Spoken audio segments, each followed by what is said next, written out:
Tonight, we now know a medical provider was the contracted employee who exposed inmates and employees to COVID-19 at the jail.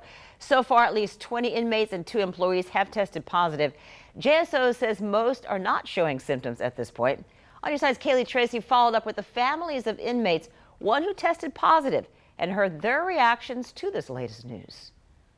They may be prisoners, but they are human beings, and they deserve what everybody else in this world deserves. One woman who wants to remain anonymous tells First Coast News her brother is incarcerated in the pretrial detention center where the Jacksonville Sheriff's Office says 20 inmates tested positive for COVID-19. She says while he has not tested positive, several around him have. JSO said Sunday a contract employee exposed inmates and employees at the facility Friday. Under Sheriff Pat Ivey saying Monday that contracted employee is a medical provider. It's utterly ridiculous. Why weren't they tested before they were allowed to go in there?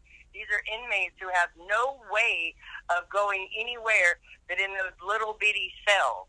Another woman tells us her son is among the 20 inmates to test positive. She says her son told her his temperature is being monitored. All inmates who tested positive are quarantined in the facility, and he has to wear a mask. When asked Monday if JSO employees have to wear masks, Ivey said this. We are encouraging the wearing of masks. We have provided masks and other sanitary and PPE equipment to our employees, but we don't have a blanket policy that every minute that they're working, they're going to have to wear a mask. Ivey says the Florida Department of Health started testing all inmates in all 3 JSO Department of Corrections facilities Monday. Employees impacted by Friday's exposure either self-monitored or were tested. So far, 2 employees have come back as positive and 17 are self-quarantining. Both women we talked to say they wish more was done to prevent the outbreak to begin with and want JSO to communicate more with the families of the inmates. Kaylee Tracy, First Coast News, on your side.